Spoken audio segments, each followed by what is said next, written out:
Mahusay. Magaling, makahusay. Mahusay. Oo, dapat iba yung ano natin ngayon, ano? Yung dating Tagalog na Tagalog tayo. Batiin na natin ang ating mga manunood. Good morning, mga kapatid! Ika-16 na araw ng Agosto, mapya nga uma sa wikang ibanag sa atin po mga kapatid. Biyernes na! At ngayong araw, itatodo natin ang pagmamahal sa sarili natin. Sariling atin nga po, ibig sabihin, Pinoy na Pinoy. Sa isip, sa gawa, at syempre, sa salita. Dahil ngayon pong Agosto ay pinagdiriwang natin ang Buwan ng Wika. Mula rito sa amin, isang masaya, mainit at mapagmahal na pagbati sa ating mga kapatid. Ididiin pa natin ang pananagalog kasunod na rin ng galing na ipinakita ng ating mga bisita ngayong umaga. Kaya palakpakan na may kasamang hiyawan! Diba?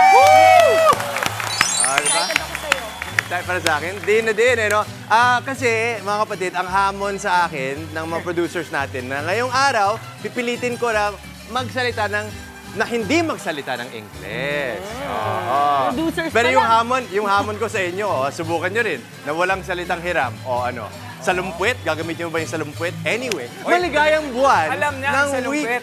Diba? Maligayang buwan ng wika sa ating lahat, mga kapatid.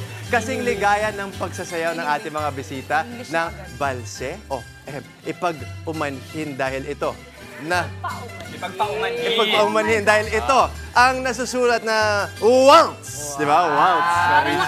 Alam maibigan sa waltz. Waltz. Yung tatluhan, 2, 3. Sa dalawa, tatlo. Yan. Ito nga, parang mga bisita natin ngayon mula sa SFC. Lahing kayo mangging mananayaw. Ang gaganda nila, yung kanilang mga ngiti. Napakaganda talaga ng simula ng ating umaga. Pag-usapan pa natin ang Pinoy na mga sayaw na ito kasama ang kanilang Executive and Artistic Director, Mr. Ronald Vincent Soliven. Magandang araw! Magandang umaga po! Good morning, kapatid! Good morning, Mr. Ronald. Thank you for having us again po. Ronald, ang tawag din sa sineo natin ay balse. Balse Marikina po. Balse Marikina. Ano ba ang balse? Ang Balse Marikina po ay isa pa po sa folk dance namin sa Marikina. Ginagawa po ito tuwing Lutrina. Yun po yung pinaka-story po ng sayaw. Kaya kung napansin nyo po, merong form na nakaganto. At meron sa lalaki. It represents the hospitality of Mariqueño. And ito naman po ay yung kumbaga nagserve ng food. Kasi po ang Lutrina, ginagawa po siya tuwing Mayo. Kung saan po, yung mga bata po, may bit-bit po silang karu-karuhan, yung mga maliliit na karo po. At during the procession, sila po ay nagdadasal para humingi po ng ulan. At at the end of the procession po, sa bahay po ng Hermano at Hermana or yung sponsors, doon po sila pinapakain po. So yun po ang tradisyon po namin sa Marikina po. Tuwing naman kasi 5 de Mayo, gusto mo rin yung buhos ng ulan. Kadalasan sa taon, yun ng po, buhos yun. ng ulan. Kasi po ang Marikina po ay dati pong sakahan. Kaya po, tagtuyo tuwing Mayo, kaya po yun po. Sa mga ganitong kwento mo, makikita kung paano na talaga naging namayagpag ang ating ekonomiya, no? Kasi makikita mo, dati ang pinagdadasal natin ay ulan. Para sa mga magsasaka ngayon, ang pinagdadasal na natin ay tulog. Kasi sa sobrang pagod natin tulogin, sir. Sir, pero gusto ko malaman po, itong mga kasuotan natin kasi ang gaganda. Kasama din po ba ito sa kwento o istorya ng ating balse? Kumbaga ito pong suot po nila, tinatawag po namin itong mga Maria Clara dresses po, or kaya yung barong po natin, yan po. Ang galing, Pero kahit yung mga damit na yan, may kwento rin ba? May kinalaman doon sa pinakasayaw natin? Ano po siya, kumbaga nung mga sinauna po, kumbaga para just to represent po the essence of the dance, which is po yung, halimbawa, Hermano at Hermana, to represent po yung ganun pong kasuotan. Kita naman natin, sir, yung ating mga dancers, yung ating mga mananayaw. Ay, napakabata pa. Opo. Nasa anong mga edad? Kami po sa aming pong grupo ay tumatanggap po kami ng 13 years old po hanggang pataas. So iba-iba po yan from high school po hanggang college. Meron na rin po kami mga professional levels po na members. Pero nakakatuwa na ang kabataan ngayon ay na-expose pa rin natin sa mga ganitong yes po. At nagpapasalamat po kami na mga sa gantong program, platform po, ay na-expose po natin uli ang traditional folk dances po natin. Oo, at ang balita ko din po is, yun nga, yung folk dance, may iba-ibang klase po, no? Opo. Hindi lang isa or dalawa, Opo, maraming kasi klase. sa norte po, may mga tinatawag po tayong Cordillera dances. Sa Mindanao, Muslim dances naman po. And Luzon and Visayas, may tinatawag po kami yan. Isa po ang Maria Clara at rural dances naman. Pero halimbawa, buwan ng Agosto, ang pinagdiriwang natin ay wika, di ba? Yung wika natin, Pilipino. Pero ano din ba yung kahalagahan na mamulat, lalo na yung mga kabataan gaya nila, sa mga sayaw na likas talaga yung pagka-Pilipino? Opo. Malaking bagay po na hindi lang tuwing buwan ng wika na na-expose o nakikita natin muli yung ating tradisyon. Kasi tulad po nito, ang sayaw namin ay Valse Marikina na hango lang din sa Latin na waltz yung salita. At yung iba-iba rin po na mga iba't ibang sayaw pa po na may mga distinguished po na salita or wika. Alam nyo, nako, marami buong programa, mukhang pag-uusapan natin yung mga salitang Pilipino na hinango sa ibang lengguwahe. Pag-uusapan pa natin yan mamaya. Pero eto, Sir Ronald, imbitahan natin yung mga kapatid natin. Meron ba kayong any upcoming events o di kaya para maimbitahan nila kayo sa mga susunod nilang ganap? Apo. So, salamat po for having us. Ang aming grupo po, Simeona F. Chanyong Kulayan Kayo Manggi, Mananayong na Marikina, ay mapapanood nyo rin po for our recital ng pagbulat sa Riverbanks Mall po. That's August 31. At ang pinakamalaki po namin na kasama din po kami sa isang production ay ang Manila International Dance Festival sa September 26 to 29 po. Kasama po namin at iba-iba pa pong local groups here in the Philippines at mga international dance groups din po. Yes! Good luck sa inyo at maraming salamat sa inyong pagbalik sa amin dito. And more power dahil sa inyong tinataguyod. Napakaganda po. Salamat. Salamat. Salamat. At ito naman po, para sulit na sulit ang ganda ng ating morning. Huwag nang bumitiw sa panonood ng Good Morning Kapatid. At malay ninyo, kayo po ang manalo sa aming special Kagumoka Ako Contest by Sulit TV. Simple lamang po ang ating mechanics. Tutok lamang po dito sa amin sa Good Morning Kapatid. Sagutin po ang ating question of the day. At yan ay, ano ang paborito mong salitang Filipino? Ay. Mami, anong sayo? Teka nga. Nakakapagabag. Pagpapagabag. Pagpapagabag. Yun na rin yung akin. Ikaw, ano paborito? Yun na rin yung nakakapagpapagabag. Ikaw, Mau. Kain. Kain! Tulog. Ikaw, Jess. Workaholic? Ay, hindi pala yun. Hindi, Ano? Ay, English yun. English yun. Mag-iisip ako, meron akong mga listahan dati ng mga napakagandang salitang Mga Pilipino salita. for me. Sige, Ako, ang balikan favorite natin. ko ay giliw at sinta. Wow, ganda. Ang Ganda mga yan, paborito no? kong ano. Okay, eto, sana bati na kami ng asawa pag uwi ko, no? Sa mga binabanggit kong yan.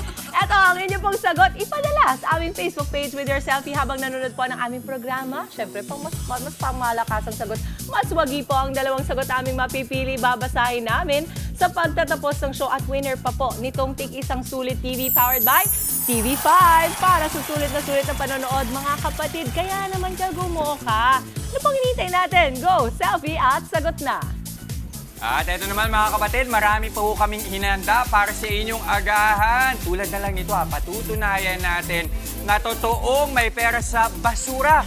Dahil ang mga patapong bagay na mga bote, garapon, lahat yan pwede pong maging obra. At yan ang napatunayan ng nakilala naming negosyante mamangha sa kanyang upcycling projects sa kitang-kita. At para iwas inis, lagi pong maglinis. Lalo na roon sa mga may kasama sa kwarto o bahay. Paano kung si roommate makalat? Yan naman ang tutugunan natin sa Payong Kapatid. At atensyon naman sa mga mommy at daddy natin. Bantayan ang mga kinakain ng ating mga anak para iwas food poisoning. Ang banta niyan sa kalusugan. Pag-uusapan naman natin sa WhatsApp Doc. At para naman sa mga kapatid nating motorista, paalala po, bawal ang tailgating o yung pagmamanehong dikit na dikit sa naunang sasakyan. Ang sabi ng batas tungkol dyan, sa legal ba to?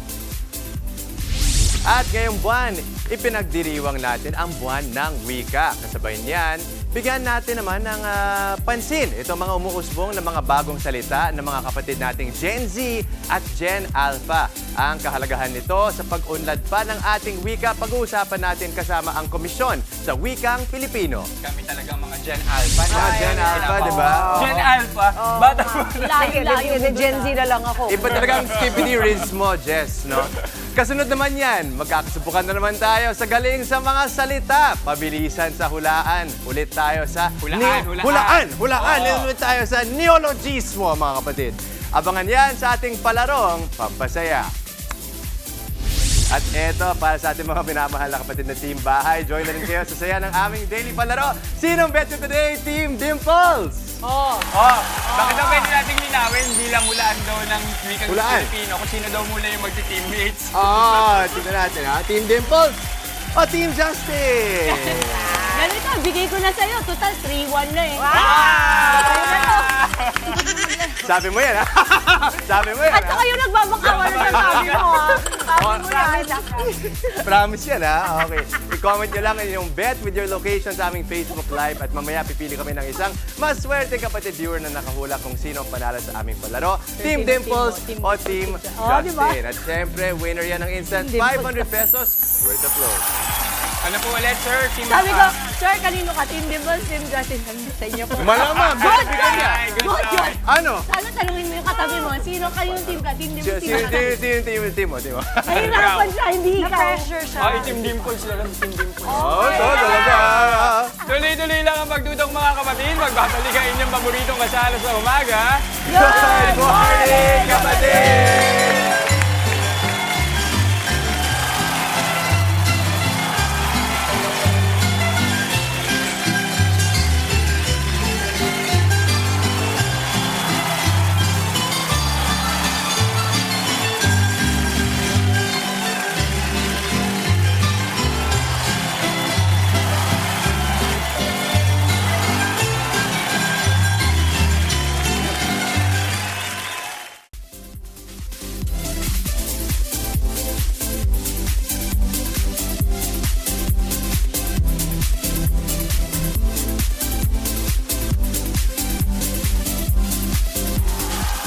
Nagbabalik po ang Good morning, kapatid! Okay, Maui, Yes, may tanong yes. ako sa'yo. Ikaw ba yung tipong nangongolekta ka ng mga gamit kahit papaano hindi mo na nagagamit naman talaga, hindi mo pa rin itinatapon o di kaya nagkakaroon siya ng bagong gamit para sa'yo? Oo, yes, I've done that sa mga, sa kunyari, for example, bote. Pwede siyang gawing flower vase. Or minsan Ginagawa mo yun? Yes, or minsan ginagawa ko rin na, depende rin sa quality ng bote ha. Lalagyan ko ng water, ilalagay ko sa Kung aesthetic. Yeah, kung aesthetic, syempre. Then, Bakit mo natanong ko yan kasi sakto, meron akong nakilalang negosyante. Alam mo ba, walang natatapon sa kanya. Kasi lahat ng kalat, bote man yan, garapon, o kung ano pa man, kaya niyang gawin ng isang panibagong obra. Wow! Perfect. Oo! Silipin natin ang kanyang negosyo dito sa Kitang Kita. Lagi nating naririnig, may pera sa basura. Pero alam niyo bang higit dyan, maaari ring makagawaan ng mga obra na pwedeng pagkakitaan gamit ang mga patapon. Yan ang naging mantra sa negosyo ng dating cruise ship worker turned environmentalist na si Ian, the Vitrum Man. Kilala siya sa pagte-transform ng mga kinalakal na basura gaya ng bote, garapon, tubo, at kung ano-ano pa. Ano bang gagawin natin ngayon? Sir, gagawa tayo ng isang lampshades na galing sa mga basura. Sige nga, anong kailangan natin gawin? So, magpuputol muna tayo ng bote para sa gagamitin nating lampshade. So, ang gagamitin natin dito is, yarn, denatured alcohol. Lagyan mo siya ng linya, markahan mo siya ng ganyan. Tapos, gamit tayo ng yarn. Ito yung marka natin, no? Sa taas na parte ng marka mo, doon tayo maglagay ng yarn.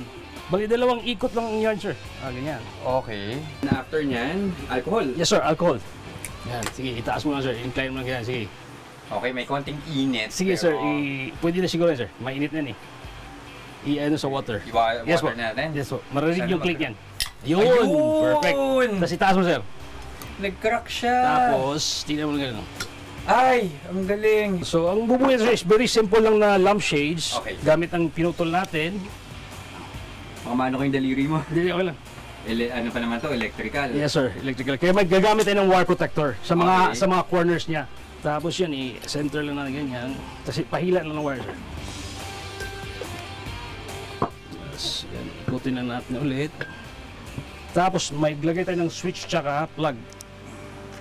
Pwede yung isaksak ko dyan. Oh, ganda. Yes, sir. Pwede mo na agad pang display to. Yes, sir. Pang regalo. Conversation piece pa yan Yes, sa sir. bahay, Yes, di ba? Kumislap ang ideya para sa Vitrum Upcycled Bottles and Crafts nang minsang magkasakit ang life partner ni Ian. Nagsimula siya na-stroke yung partner ko eh. Tapos nagtitake siya ng organic juices. Yun parang naging alternative medicine niya yun. Yes. So friend niyang may-ari nun, pinapadala siya like everyday, 7 bote yun eh, everyday. Puro Puro bote, bote, pinainom sa kanya. So pakalat-kalat sa bahay. So ginawa ko, parang ginawa ko siya installation. Parang na-stroke, mga designs lang na made of copper wires, bote tsaka wire.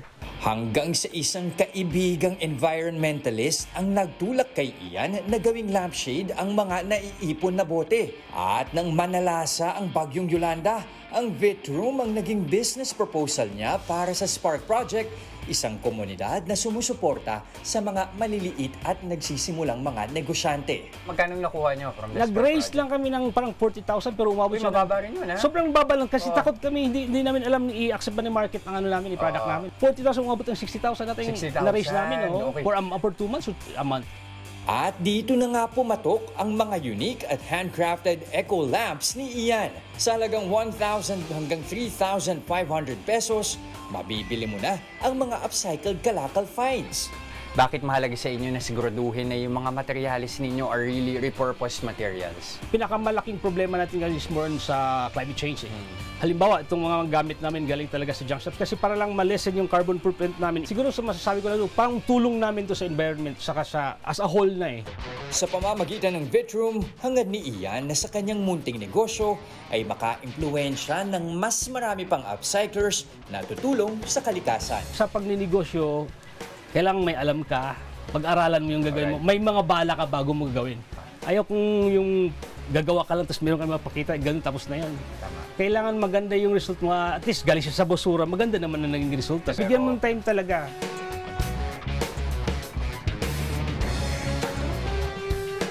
Oh, ha?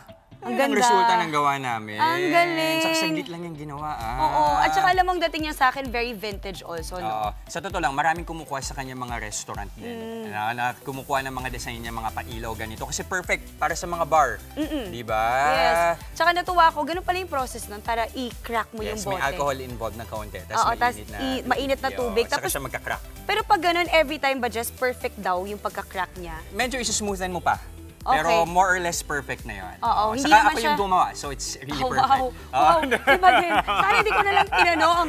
Hindi, pero ang maganda sa kanya, sobra yung pagka makakalikasan niya. Hindi talaga, iniiwasan nilang gumamit ng kuryente sa paggawa. It's purely manual, saka gumagamit lang ng ibang tools. Ang ganda. Galing. Nakaka-inspire Ayan. yun. Muli maraming salamat po kay Sir Ian ng Vitrum Upcycled Bottles and Crafts. Thank you.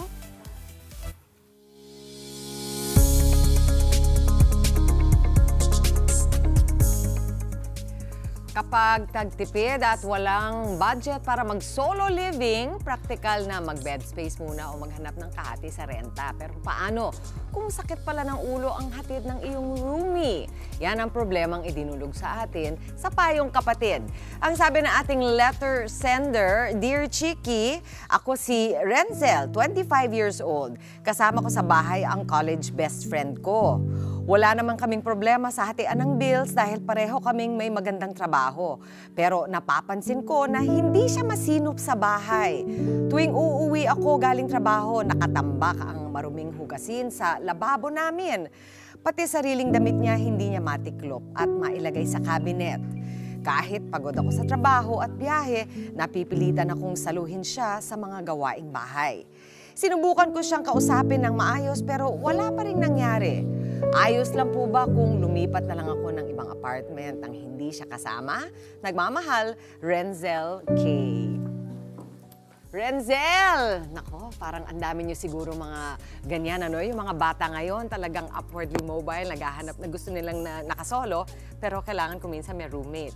Ikaw ba masinop o makalat? Makalat ako, mama. Ako talaga yung makalat. Parang organized chaos ako. Hindi naman ako makalat na makalat, pero gusto ko sana na yung space ko lang. Kaya hindi ako pwedeng magkaroon ng roommate na ayaw ng ganon. Kasi dati noon, kami ni Angel Locsin, best friend ko siya, tuwing nagbabiyahe kami outside of the country para sa trabaho, siya naman yung masinop. Pero kasi nagko-compliment kaming dalawa kasi siya, gusto niya yung nagliligpit. So, gusto niya akong kasama kasi may nililigpit siya. So, I think nasa pag-uusap. Pero, Mami, ang tanong ko sa'yo, kasi pagka ganyan, di ba, lagi ko kasi tinuturuan si Cal na, Kali, pag may gusto kang sabihin, huwag kang mahiyang magsabi. Kasi minsan, nagsasuffer ka na on the inside, kagaya ni Renzel, hindi niya pa masabi, is it a Filipino trait na magkahiyaan, kahit na hirap ka na, tiisin mo? Parang ganon. Although, sabi naman niya sa kanyang sulat na nag-uusap na sila. Pero baka nahihiya din siya. Di ba kasi sabi niya parang ang sa dulo ng sulat ay okay lang ba na lumipat ako? Di ba isipin mo parang hirap na siya pero nahihiya pa siya dun sa makalat niyang roommate. Oo, may payo tayo dyan. Pero bago yon, gusto ko malaman, ikaw ba masino, malinis sa gamit o makalat din? Makalat din ako. So, I think kailangan din maghanap ng partner na mahilig magligpit, no? Yun. Siguro yun ang parang namulat tayo sa isang bagay na kailangan nating tanggapin. Ito yung unang-unang point ko na iba-iba talaga ang tao. Meron talagang yung likas na masinop at maayos at meron ding hindi masyado. Yung clay go, it's sabi, clean as you go. Yung iba, yan ang mantra nila, di ba? Pero yung iba, katulad ko, pareho yata tayong tatlo, parang iipunin ko na lang bago ako magligpit ulit. Kasi meron pa ako ibang gustong gawin sa oras ko, di ba? So, yun ang unang aking payo, no? Tandaan natin na iba-iba ang tao. Oo. Baka iba't iba din yung seasons natin, Mami Chiki. Kasi for example, dati, as in, mas makalat talaga ako. Ngayon, mas organized ng slide. Diba? Kumbaga, may natutunan naman ako, may development din, di ba? Ayun, meron nga. Tsaka meron magagawa rin. Baka nag-e-evolve din tayo. Susunod ko nga na payo na lagyan ng structure. Kasi kung minsan naman ang tao, kailangan lang ng structure, kailangan lang ng schedule, halimbawa. Pwedeng yun ang pag-usapan ninyo. Di ba? Kung si Kali, isang tao na masinop siya, yung kasama niya hindi. Baka mag-offer ka ng mga pwedeng gawin. Kung minsan lang kasi, kaya natin, wala tayong sinusunod na patakaran o na rules. Kung nandun, baka mas madali na sundan, di ba? At pangatlo, yung sinabi mo, Dimples, talagang kahit sa anong klaseng samahan, hindi na yan iba sa mga nag-aasawa at nagsasama, di ba? Kahit anong gawin mo, kailangan talaga magkompromiso. So, isipin nyo siguro, si Renzel, isipin mo, ano ba yung pwede mong gawin? Saan ka pwede mag-compromise? Halimbawa, pwede mo bang sabihin, sige, since wala yatang pag-asa na ikaw ang maghuhugas ng pinggan, ikaw na lang yung maglabas ng basura. Ako na lang yung lagi maghuhugas ng pinggan. Para hindi rin ako aasa. Ikaw na lang sa ibang bagay. Diba? O mag-vacuum ka sa weekend. Diba? Ako na lang mag-fold ng mga damit mo araw-araw. Or either that, o yung kabila naman, yung kanyang kasama, mag-adjust ka rin.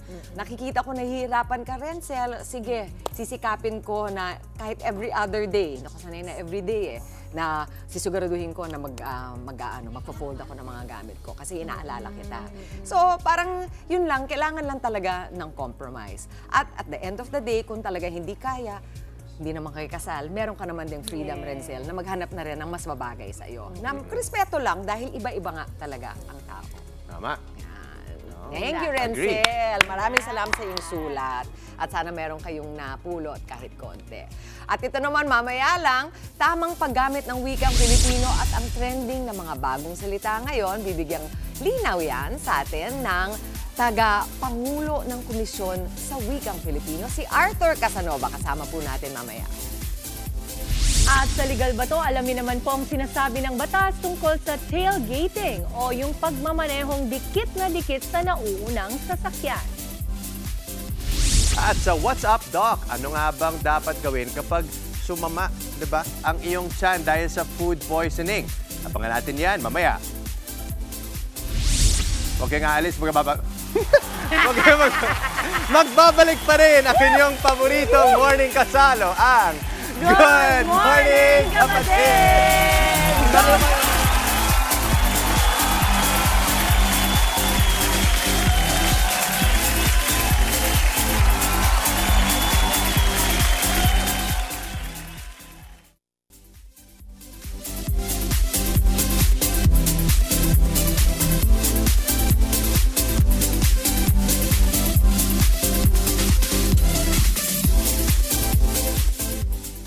Nagbabalik ang Good Morning, Kapatid! Maraming sakit ang maaaring makuha kapag natsyempohan ng kontaminadong pagkain. Kaya paalala po sa mga mommies, nariyan din po ang banta ng food poisoning sa mga kids. Pag-usapan natin yan sa What's Up, Doc.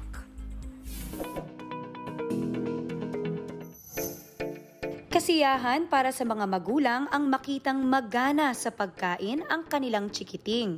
Pero dapat maging maingat, lalo't nariyan ang banta ng food poisoning. Paano nga ba ito nangyayari at ano ang pwede nating gawin para makaiwas? Yung food, hindi maayos na luto or posibleng panis. So, contaminated siya ng mga viruses, bacteria na nakain. Pero yung food, hindi siya poison in general. Sa tala ng World Health Organization, aabot sa 600 million kada taon ang kaso ng foodborne diseases dahil sa maruming pagkain. Aabot naman sa 420,000 ang namamatay dahil dito. 30% dyan, mga batang 5 taon pababa. Kaya dapat tiyaking malinis ang paraan ng paghahanda ng pagkain para hindi ito makontamina ng germs na naglalabas ng toxins na sanhi naman ng sakit. Mas hindi kasi sila nakakapagsabi ng nararamdaman nila. So minsan nakikita ng mga parents medyo may signs na ng dehydration. Kapag hindi naagapan, nagiging sanhi ito ng pananakit ng tiyan, pagsusuka, at pagdumi na kalaunay nauuwi sa mas malalang karamdaman.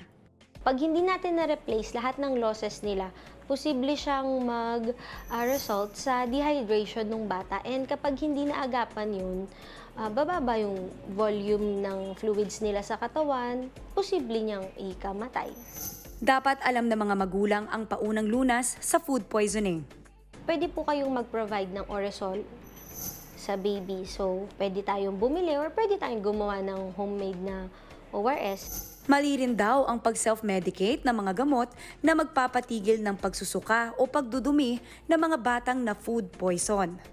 Kung kailangan nilang isuka yun, hayaan nyo sila kasi form yun way yun ng katawan nila para ilabas yung mga toxins na na-ingest nila.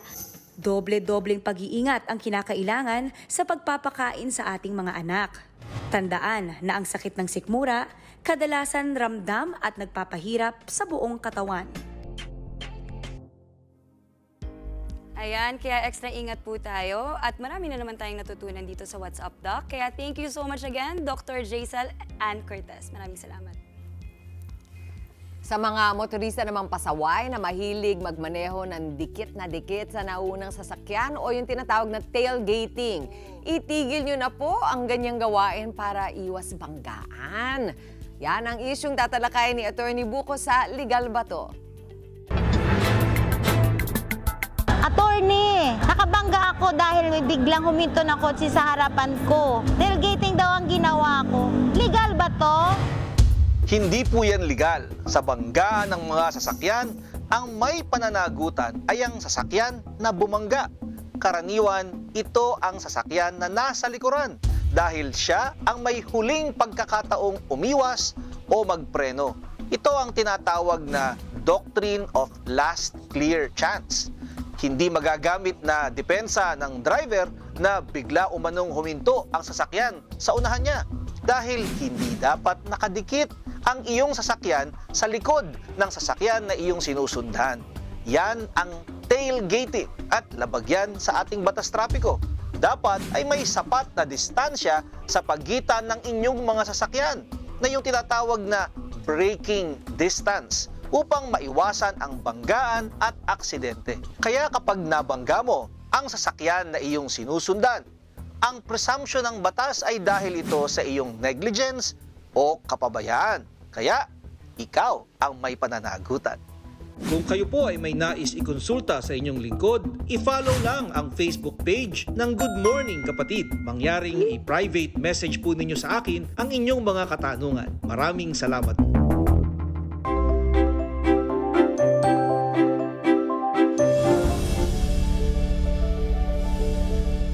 Hindi lang to basta product merong message behind it. And isa sa MX3 na ginawa ni God na way para mas mapalapit tayo sa Kanya. Hi, this is Faith Garcia, triathlete and beauty queen, and this is my MX3 story.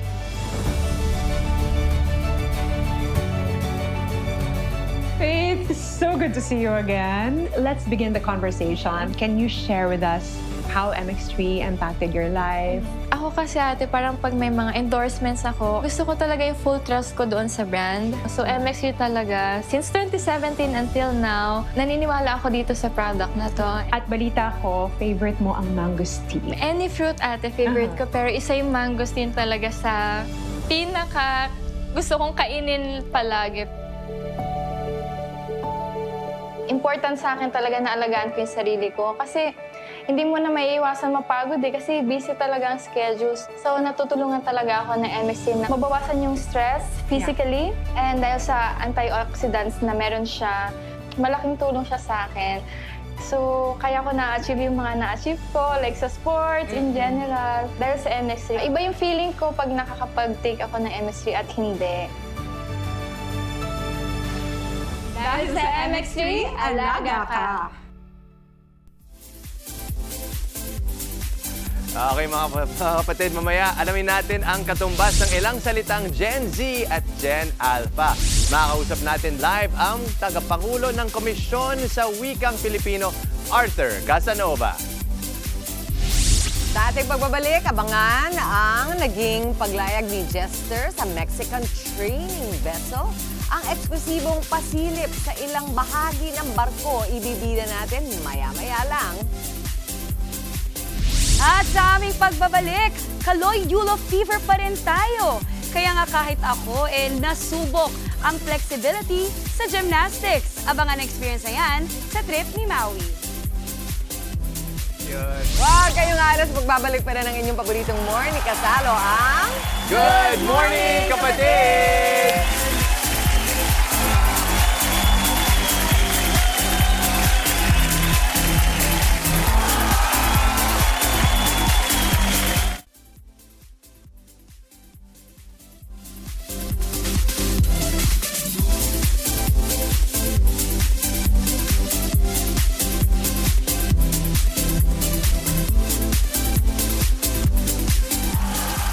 Babalik ang Good morning, kapatid!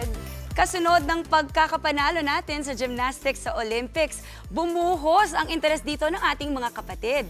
Siyempre, hindi natin pinalampas ang pagkakataon para masubukan at maranasan ng personal ang masayang sport na ito. Yan naman ang ibibida sa aking trip ni Maui.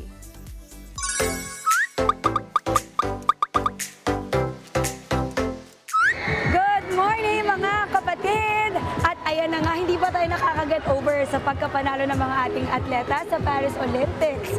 At dahil dyan, nandito tayo ngayon sa isang gymnastics event para sa ating mga batang atleta.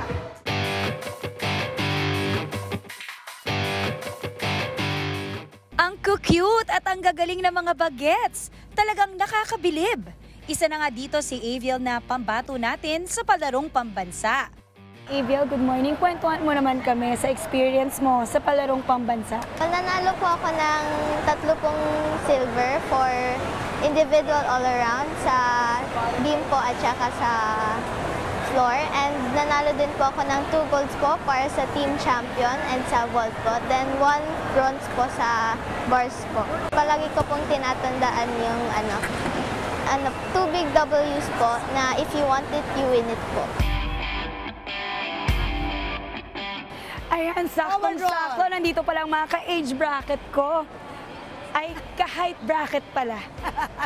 Hello! Ang PGAA ay nagsimula ng 2008. Okay, this happened after my husband passed away because Coach Sunny is the head coach also of Men's Artistic Gymnastics Philippine team. So when he passed away, we just continued his legacy. Kaya sa PGAA, since 2008, actually before that pa, we have more or less 30 gymnasts na libre namin tinitrain. Coach, sa pagkapanalo ni Carlos Yulo, ano ang naging epekto nito sa gymnastics community? I think ang pinakamalaking contribution niya, not the winning, is telling the people around the world, sa mga tatay na mga Pilipino, na ang gymnastics ay hindi magiging parang ang mga anak nila ay magiging malambot kung lalaki. That is not true at all. Nakilala ko rin ang assistant head coach dito na dating kasabayan ng ating 2-time Olympic gold medalist na si Kaloy sa pagte-training. Coach Ace, bilang naging part ka ng national team, gaano kahirap yung naging training nyo noon? Ako sobrang hirap po kasi lahat po kami may kahinaan sa bawat aparatos ko. So kailangan namin mag-push dun sa event na yun para makapag all around po kami sa mga competitions para makuha po namin yung team championship po. Ganun. Coach Ace, message naman sa ating kampiyon na si Carlos Yulo. Kaloy, first of all, congratulations na achieve mo. Keep inspiring the new generations of gymnastics. Siyempre, susubukan natin kung gaano tayo ka-flexible. Magkakaroon po tayo ng 9th International PGAA STY Gymnastics Competition that will happen on October 18 to 20 in Muntinlupa Sports Complex. Libre po ito, wala pong bayad. So hopefully, ma-invite natin si Carlos Yulo. Why not, di ba? Carlos, baka naman! PGAA! At tulad na nga lang po ng ating 2-time Olympic gold medalist na si Carlos Yulo, sipag, tiyaga at determinasyon lang ang kailangan para sa gold na inaasam-asam. Sana nag-enjoy kayo at magkita-kita po tayo ulit sa susunod na linggo. Dito lang sa Trip ni Maui. Ay, yes, alam niyo, diba? Feeling ko ang galing-galing ko doon, tsaka shoutout kay Coach Butch of PGAA STY kasi sobrang ano rin siya, grabe siya mag-encourage. Nice energy. Na kahit wala kang alam, feeling mo ang galing-galing mo at magaling sila magturo. Siguro nung nag-landing ka sabi, 5 million pesos. Yun talaga yung motivation natin. 5 million pesos. Oo, tsaka shoutout din to Coach Ace na nakasama again ni Carlos Yulo mag-training. Ang galing niya, nakita ko rin siya in action. And of course, kay AVL yan, talagang ang laki ng potential ng batang yan. Very exciting. Thank you again. Sobrang fun. Okay. Siyempre talaga namang sineselebrate, pinagbubunyi natin yung kagalingan ng mga Pilipino sa sports. Pero alam nyo ba, mga kapatid, tayo din sa wika natin, mabalik tayo sa usapang wika. Marami sa mga wika natin, alam nyo, mayroong pinaghanguan mula sa bansang Mexico. Halimbawa, Tiangge. Oo, meron sila doon nang galing yung salitang tangkis. Na nagkaroon ng variation na naging Tiangge. Yun tawag nila sa kanilang market. Wait, off-script to ha. So talagang this is stock knowledge. Tapos meron pang kahit ang tsokolate. Yung tsokolate natin. Taco at tsokolate. Puro pagkain nyo, alam ni Mami. Sili. Sili, jalapeno. Mexican, ayan. Even nanay at tatay. Tatli at nantli. Talaga? Alam na kung bakit? Kasi ang tagal ng ugnayan ng Pilipinas at Mexico. More than 400 years. Simula nung Acapulco, Manila Galleon Trade hanggang sa matapos yung pagsakop ng mga Kastila dito sa Pilipinas. At ang ma-amazing dyan, last week lang, merong isang barko ng Mexico na nagbalik dito sa Maynila. Kaya doon napakahalagang stop nung barkong yun ang Maynila. Kasi ang haba na ng ugnayan natin sa kasaysayan. At yan, ang binisita kong barko, ang Cuauhtemoc. Panoorin natin ang aking paglalayag. Ginalingan natin.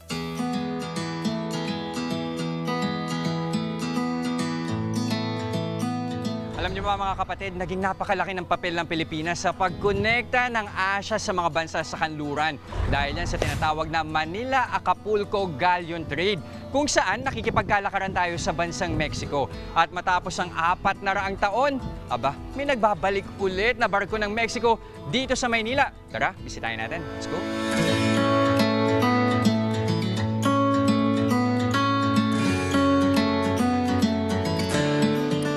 Dito tayo ngayon sa Manila Port kung saan may pagkakataon tayo mga kapatid na makasampa sa isang Mexican vessel. Ang tawag dito, Cuauhtemoc. At para i-tour tayo, kasama natin si Sergeant Daniela Alcandra. Daniela, shall we go in? Yeah. Alright, let's go.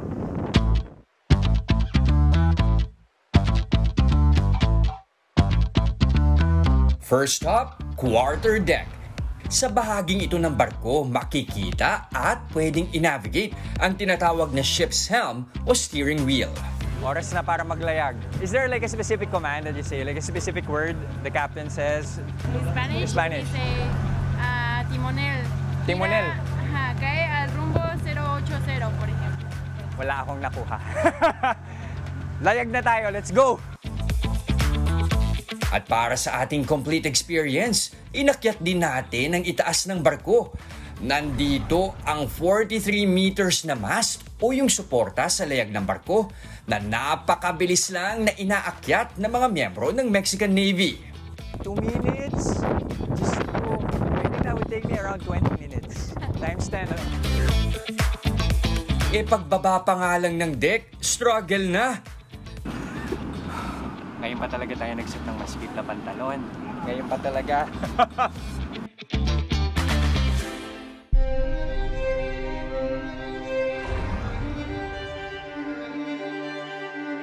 Buti na lang, makakapasok na tayo sa loob kung nasaan ang control area. Kasama ang Mexican Navy na si Raul Gallardo, ibinida niya sa atin ng ilang salitang Kastila na ginagamit sa paglalayag. Natiyak ako, pamilyar din sa pandinig ninyo. Nakalagay dito, para. To them, like para is stop. Yeah. In Filipino, we also use para. Es para. Ah, okay, Para. okay. Is Para. stop. So Yeah, when we stop. ride like a jeepney, we call it here a jeepney, public transportation. Oh, yeah. We say para. Next stop, Plaza de Armas. So akala nyo nasa museum na tayo, hindi, nasa barko pa rin tayo. At kasama natin ngayon si Jericho to explain to us, where are we exactly, Jericho? Where are we exactly? Well, we call this in Spanish Plaza de Armas. You will find a piece of each country that we have been. Siyempre, pinasok pa natin ang ilang quarters at VIP area ng barko. 7 buwang iikot sa buong mundo ang Cuauhtemoc. Nauna na itong tumigil sa Hawaii, Japan at South Korea. Bukod sa pagsasanay ng kanilang Navy, dala rin nila ang mensahe ng kapayapaan. Pero ang pagdaong daw nila sa Pilipinas, may mas malalim na kahulugan. Lalo pat ilang siglo ring nagtagal ang kalakalan ng mga produktong agrikultura sa dalawang bansa, gaya ng mangga, pinya at buko. First of all, what I just said is a reminder of our connection. Second, it's a reminder of who we are today and our identities today, that we built those together. And third, I think Mexico and the Philippines have to strengthen our bonds. Ang pagbisita ng Cuauhtemoc, patunay na milya-milya man ang distansya sa pagitan ng Mexico at Pilipinas, di na mabubura ang malalim na ugnayan at kasaysayan ng dalawang bansa. Hanggang sa muling paglalayag, mga kapatid. Gusto niyo bang sumama? Parang may nakalimutan ka parang i-shoot kaya kasama kami. Gusto mo ikaw na lang mag-shoot? Okay lang sa'yo? May part 2 pa May part 2. May part 2. Oo, pero maraming salamat ulit ha. Napakagiliw nila nung andun kami. Parang very accommodating, mami. Tsaka ang galing mo doon, na-enjoy namin to. Tsaka thank you pala sa Embassy ng Mexico for accommodating our request. Thank you very much. Ang gaganda at ang popogi pala ng mga Mexican. Nakaka-insecure nga pag nandun ka, mami. O yun, Del, model ka naman. Ay, napansin nila yun yung mga nanonood, di ba? Sabi niya siguro ang pogi ng mga yung mga officer. Mami, silipin natin ang kilig ng mga nanonood sa atin dahil ito na po mga pinadala nilang selfie. Ito na mga kapatid. Oh, hello. Good morning. Uy, nakabarong din siya, oh. Nakabarong nga. Cute yun, Ano kaya ang paborito nilang Filipino term, ano? Good morning. Oo nga, yun ang tanong natin. Yan. Sa'yo, naisip mo na ba? Team Stream, good morning. Pagpagabang pa Ikaw rin. naisip ko na yun sa'yo, Si Justin na naiisip ko. Ay, yung color, gusto ko talaga, bughaw. Hindi ka health. Salamat po mga kapatid for sending in your selfies at eto yung mga questions, mga answers din po sa question of the day natin. Thank you. Ilagay nyo na rin po kung saan lugar kayo naroroon at malay ninyo, kayo po ang manalo ng aming Sulit TV para sa extra sulit na pananood. At sa ating pagbabalik, mga bagong salitang Gen Z at Gen Alpha, ipapaliwanag ni KWF Chairman Arthur Casanova. PRB, mga kapatid. PRB. Nakahingaman lang ng konti, no? Ha? Nakahinga ka ng konting Nakahinga English. ng konting Tuloy-tuloy lang ang Good Vibes. Kasama pa rin ang inyong paborito kasalo sa umaga. Good morning, kapatid!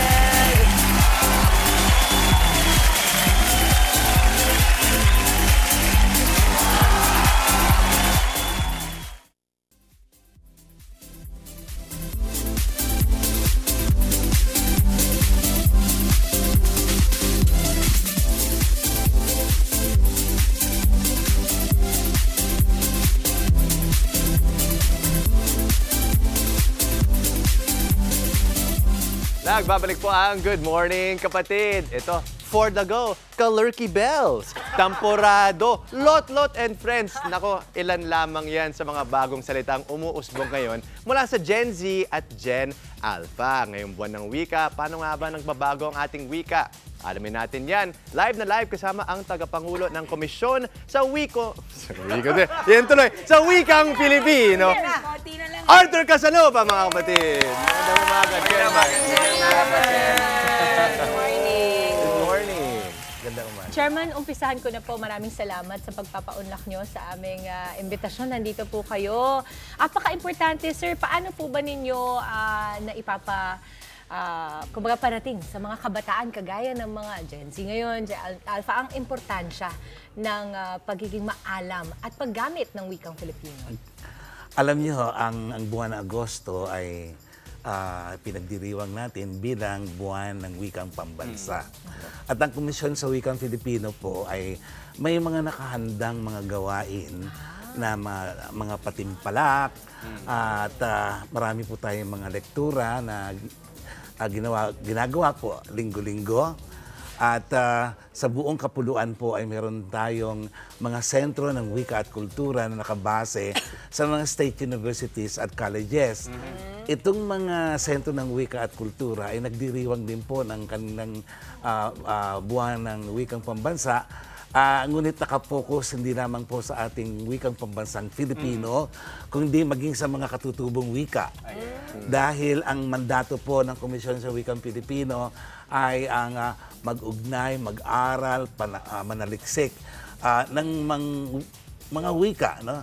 Partikular na po ng wikang pambansang Filipino at yung atin pong 135 mga katutubong wika sa ating bansa. Sa 135 katutubong wika po ay 134 ang wikang tunog. At may isa po tayong wikang senyas Ano po ang ibig sabihin ng wikang tunog, Chairman? Ito po yung nasasalita at naririnig. No? Ang may wikang tinatawag na wikang senyas na ginagamit po ng mga bingi. Ito ay tinatawag nating Filipino Sign Language. At ang Komisyon sa Wikang Filipino ay may bagong unit na nasa loob na po ng ahensya ng KWF na amin pong tinatangkilik at atin pong pinapalaganap dahil marami po tayong mga pamayanan, no, ng mga bingi at kailangan po nila ng mapag-aralan ang sarili nilang wikang ginagamit. May batas na nga dyan. Sir, linawin lang natin, sabi nyo kasi kanina ang wikang Filipino. Kasi nung lumalaki ako, Tagalog ang salita ko. Ano po ang pagkakaiba? Maganda po yan. Mahabang kasaysayan at isang semestreng pag-aaral. Opo. Capsulized lang. Yes. Okay, nung panahon po kasi ng dating Pangulong Manuel Luis Quezon, nagkaroon po ng ideya na dapat ang mga Pilipino ay magkaroon ng isang wikang pambansang magkakaunawaan na magsisilbing magbubuklod at magbibigkis-bigkis sa atin bilang mga Pilipino. At sa dami po ng ating wika, ng mga panahong iyon, may mga pangunahing wika po na pinag-aralan nila na maaaring gamiting batayan ng gagawin wikang pambansa. At yun nga po, napagpasyahan ng mga grupo ng mga lingwista na ang Tagalog ang may pinakamayamang wika ng panahong iyon dahil ang Tagalog ang may maraming nakalathala na mga artikulo, mga anyo ng panitikan ng panahong iyon. So napagkasunduan, Kaya't ang naging batayan, una, nung panahon iyon ay gagawing batayan ang Tagalog. Nang sumapit ang Konstitusyon 1973, ay tinawag pong Pilipino ang ating wikang pambansa, P. Pero kung atin pong pag-aaralang mabuti, ang pinag-aralan namin noon, ako'y bata pa kasi may edad na po ako ngayon, ang Pilipino noon ay Tagalog naman po talaga. Ito yung balarila ni Lope K. Santos o Lope K. Santos, no? Na mayroong 5 patinig at 15 katinig. At noon, binabasa yung ating alpabetong Pilipino na Tagalog naman talaga. Abakada, gahaila, manangao para sa tao, waya. Ganyan kaming magmemorya noon. So, ngayon, sa Saligang Batas 1987, binago na po ang tawag sa ating wikang pambansa. Sa halip na Pilipino, ginawa na pong Filipino. Maraming nagbabago. Justin, maraming Dahil nagbabago po, sa ating ang wika po na buhay ay dinamiko. Patuloy na nagbabago. May mga salita pong naglalaho, namamatay, o hindi na masyadong ginagamit, at pumapasok ang maraming mga bagong salita. Doon tayo. Kasi kanina napag-usapan na natin, binanggit na ni Justin, napakaraming ibang mga kataga ngayon, especially yung mga kabataan, yung mga Gen Z. So meron po tayong mga bagong salita dito na gagamitin po namin sa pangungusap at sasabihin naman ni Chairman ang katumbas nito sa wikang Pilipino. Okay? Unahin na natin si Justin. Ito, Chairman, ito. Gandara Park. Okay? Galing sa pangalan ni Gandara, no? Kaya ang ibig sabihin, ganda. Maganda. Ganda. Maui. Okay, ito, Chairman, yung salita na doon sa far away. Example, Jess, doon ka nga sa far away. Parang ayaw kitang kausap ngayon. Ayan, sige. Paglalaro yan ng far away, ang ibig sabihin, malayo, no? So doon sa far away ka, lumayo ka. Ito naman. Araw-araw na lang, Crayola si Maui. Okay. Crayola. Alam niyo, ang mga kabataan ngayon masyadong malikhain, no? Ang nililikha namang nilang mga salita ngayon ay nababatay sa kung ano yung kasing tunog. Halimbawa, yung sinasabi mong Crayola, mula sa salitang cry. Crayola. Kaya Crayola. Okay. Diba? Ito naman po, ako naman ay Bahamas. So para maging positive tayo, sabihin natin na sa TV5, bumabahamas ng mga magaganda. Mukhang totoo yan. Thank you, Chairman. Mula sa Bahamas, okay? Mula sa Baha, pinaglaruan nila, Bahamas. Malalim ang Bahamas. Bumabahamas ang blessing. So kinuha yung dalawang unang pantig okay, ng baha ikinabit sa Bahamas. Kaya naging Bahamas. Yun, ito kaugnay naman. O, ilabas na mga payong dahil mukhang Jujulanis Morissette. Hindi na ba? Bakit parang ang social tingnan? Kaya nga Okay, tingnan niyo yan, ha? Kung inyo pong bibigkasin ang Julanis, alright, tanggalin na muna natin yung Morissette. Okay? Julan. Ulan. Pinaglaruan mo ni Julanis Morissette. Pero ito, Chairman, bilang ang dami nga mga bagong terminolohiya, mga salita na nabubuo kada generation, bawat taon meron mabubuo na bagong salita o kataga. Yung iba, naalala ko nung nag-aaral ako, medyo concern yan ng ibang mga purist, kumbaga, na parang pakiramdam nila, bumababa yung kalidad ng wika dahil sa nag-a-adapt tayo, ginagamit natin yung ibang salita, binibigyan ng panibagong kahulugan. Kayo po, anong pananaw ng komisyon dyan? Alam niyo, tulad na nabanggit ko kanina, ang wika po ay dinamiko. At ang isang wikang buhay ay patuloy na nagbabago.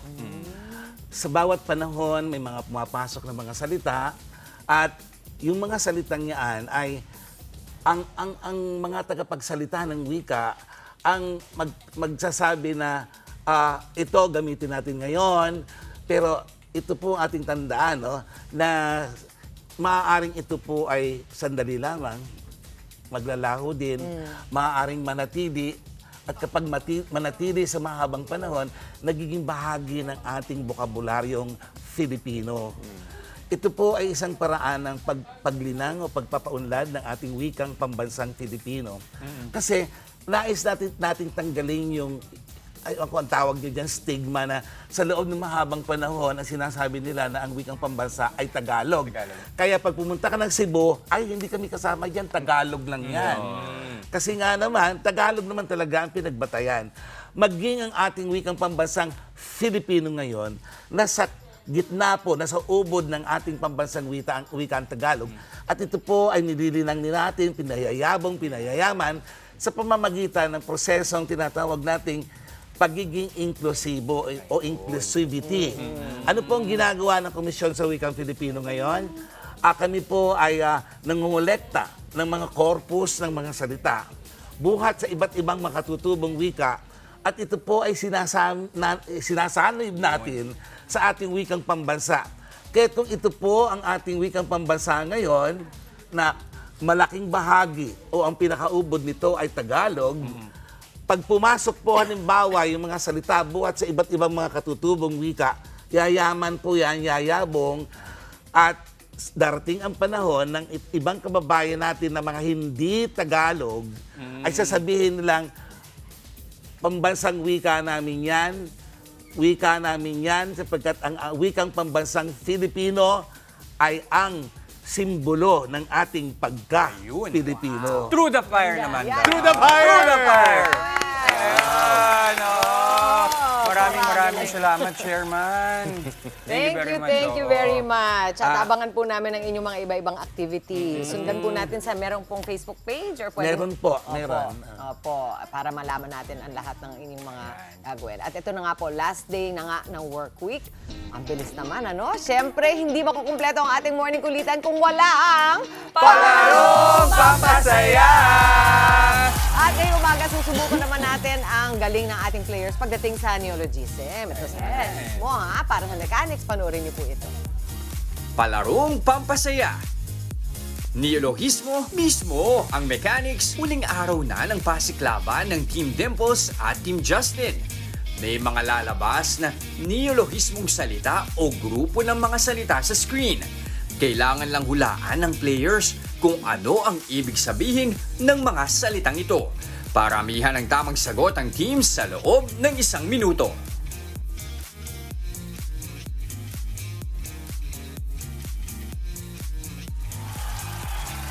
Team Dimples kasama si Jester at kasama naman ni Maui, si Justin. Ready na? May 1 minute tayo. So take turns kayo ha. Titignan nyo yung screen at kung alam nyo yung sagot, sabihin nyo na. Kung hindi, yun tayo sa kabila. Mami, tumatak. Dapat sila yung mauuna. Ayun. Ang yabang kasi nila eh. So, mauna muna kayo. Alam mo, bilib ako kay Maui tsaka kay Justin. Kala nyo ba? Kala nyo? Mas bilib ako sa mga writers at producers kami talaga. Simulan na natin. Simulan na natin. Dito daw tayo, malapit sa ating screen. Lalabas na. Okay? Game. Ang ating first word. Una si Jester tsaka si... Wala namin yung ibig sabihin. Okay. So lahat muna sila for 1 minute. Tama? For 1 minute? Game. First word. Sasabihin ko na, nakikita nyo ba? Pranela. Pranela, yung panglinis, basahan. Okay, tapos yun ba ang ibig sabihin ngayon? Praning. Mali. Payong ata. Oo. Praning ang ibig sabihin sa akin. Idol. Okay. Very good. 1. Next. Next. Next. Lit. Ano? Legitimate. Yan. Pwede. Ano pa? Legit. Lit. Lit. On fire. On fire. Tatanggapin ko yan. Okay, next. Dalawa. Next. Bagal na turnover. Anak. Okay, tama. Next. Mabilis alam, ha? Fear of missing out. Okay, 4. Boom, panes. Ang galing. Boom, panes. Galing. 5. Si Kali? Hindi cap. No cap. No cap. Wala. Mali. Negatron, negative. Maui. Oo. Teka muna, by the way, yung Maui. cap, lie. Pagsisinungaling yung cap, Okay. Wala So, tayong 6 na alam kayo. yun, tinan mo. Chicana, go. 6 na kayo. Chika na. Ay, wala nang time. Ang bagal-bagal ng turnover pa. Naka-anim. Umabot yung Negatron. Naka-anim. Kaya nyo yan, Maui Okay, Justin. let's go, Just. Okay? Ready? Starting with the first word. 1 minute, please. Stand. Ina-idol or ginugusto or... Ban. Yes, tapos na. Die hard. Yes. Pag hindi ka Nakaka-nosebleed. marunong mag-English. Pwede rin. Yan. Okay. Kasi gusto mo ng popularity Yun. and attention. Okay, next. Ang Modern bilis, oh. behavior is parang nanay-nanayan. Yan. Yun. Okay. Next. Next. Palitan. Hindi pa pwede yun. Hindi pwede yung mother. Palit. Slay is Hinahangaan yun. pag nakuha mo ng bonggang-bongga, kumbaga swak na swak. Yes, on point. Okay, That's right. Slay. That's all sickening Mali. Gen Z, napakagaling. Napakagaling. So sick. Top gunner, tumpak na tumpak. Tumpak. 5. Chris, kaya-kaya. Charisma. Charisma scene. Let's go. Isa pa para manalo. One more for the win. Joke lang. Joke lang. Etos. Ganda ng part mo. Maganda. Janet Jackson, mainit. Mainit, Janet Jackson. Oh my God! Oh my God! Carrie Bell, Carrie Bell. Sabi sa inyo eh. Sabi sa inyo. Grabe. Seryosong Filipino words yung ipapaalam. Sabi sa inyo. Talo. Good job. Bilib na bilib. Good job. Ako yung lip, Bilib dapat na napunta bilib. sa akin yun eh. Diba? Eto maganda. Kakain kayo ng marshmallow, tapos sabihin nyo yung favorite word ko. Ready? Yung favorite word ni Justin. Ready and... Roleta, let's go. Nakakapagpabagabag. Nakakapagpabagabag. Congratulations, guys. Ako rin. Nakakahag. Pagabag. Guys, ang galing yung mag-team today, ha? Salamat. Leggy Misola! Congratulations! Galing talaga ni Justin sa ni Maui. Sabi sa inyo eh. Congratulations. Bilib na bilib ako sa inyo. Jocelyn Maui, Mama Chiki, thank you so much sa napakasarap na consequence. Buti na lang natalo kami. At meron pa may nanalo sa ating Kagumokang Ako Contest by Sule TV. Congratulations po, Gerald Evangelista. Sabi niya, ang paborito niyang salitang Filipino ay masigasig dahil kailangan niya ito para harapin ang mga hamon sa buhay. Panalo rin po si Arlene. Sa kanya, mahal ang paborito niyang salitang Filipino dahil sa pagmamahal sa Diyos, sarili, pamilya at kapwa. Hintayin naman po ang mensahe ng aming chat para mag-claim ang inyong Sule TV. And that is it para sa ating mapagpalayang Biyernes. Wala na bang consequence? Wala na. Isang makabulang umaga ang naitid namin sa inyong mga tahanan. Kita-kits pa rin po tayo sa Lunes, mga kapatid. At susunod na po ang Frontline sa umaga. I-enjoy lang ang araw at ng weekend at mag-spread ng good vibes palagi. Keep smiling lang. Yan ang paalala ng inyong paboritong kasalo sa umaga. Good